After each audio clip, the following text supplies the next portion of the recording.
Hi students, it's Miss Jessica here in the art room, and I'm about to tell you how to start your landscape painting inspired by Jen Ayari. So to start this little painting, you're first going to need a piece of free draw paper, and you're going to need a circle to trace. You can find one around the classroom, or I might have a few for you, okay? And you're going to go ahead and you're going to trace that circle onto your piece of printer paper. You also are going to have this wonderful practice sheet that has the directions for how you're going to start to practice making your design. So number one, it says draw a horizon line across circle near the bottom. So on my example and my practice, I'm going to draw a horizon line. Next, it says add a broken zigzag line for the back, middle, and foreground. So when we're talking about background, middle ground, and foreground, we're talking about the farthest away. The middle ground is in the middle. And what is in the foreground, class? It is the closest. All right. So here I drew a river, but you can see that in the example, there's actually just some lines, or you could do a road. So here, since I did a river in that example, I'll do a river here, okay? So I'm going to go ahead and start in one spot and kind of just come forward, doing a sort of zigzag pattern. Now, since this is going backwards, I want my lines to get a little smaller. So as I curve around, I'm going to make sure that in the end, it gets nice and small back there. Okay. So now it says add mountain ridge behind horizon line. And I can tell that my mountain ridge is also going to have some shadows. So I'm going to go ahead and draw some mountains here.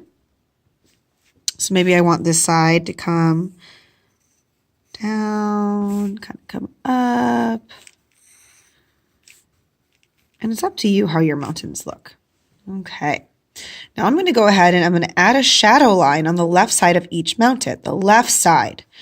Okay, so each one of these, I don't see the left side on this one, but I do see the left side on this one. I'm just drawing a shape, kind of an abstract shape that is going to represent where the shadow is going to go. Okay. I am also going to go ahead and add lines for trees. And I can tell as I look here that the trees get a little smaller as they go back in space. So I might have one here. Maybe I want a little taller. Maybe I want one next to, maybe I want one here. So as you draw things getting smaller as it goes back in space, you can create depth. Okay. Now, add shading in shadow and texture to mountain. Cool. We did some of this with our hatching. So you're adding hatching lines just like you did on your tool drawing. Or it's possible that you and I did a different drawing together if this is not a second or third grade class. I'm just adding some horizontal lines. You could also add some vertical lines. Kind of up to you. You're just shading in, and as you back up, you can kind of start to see it starts to look a little bit like the shading on the mountains. Okay. And it also says to add some texture.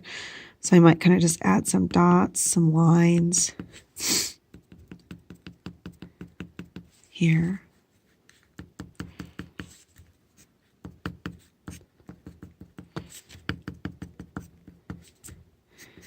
Might even maybe make some adjustments to some of the areas in your mountains. Okay. And branches to the trees. And I can see here that there are a few kind of practices. So I might even practice on the side here, kind of making a couple of trees. And I'm just using lines to go out from the base. Okay, so this one that I'm doing, what do I need to change? I think I want the bottom to be a little taller than the top. So on my actual trees here, I might make lines that are getting progressively larger as they go down the tree. And maybe get a little bit taller as they go up.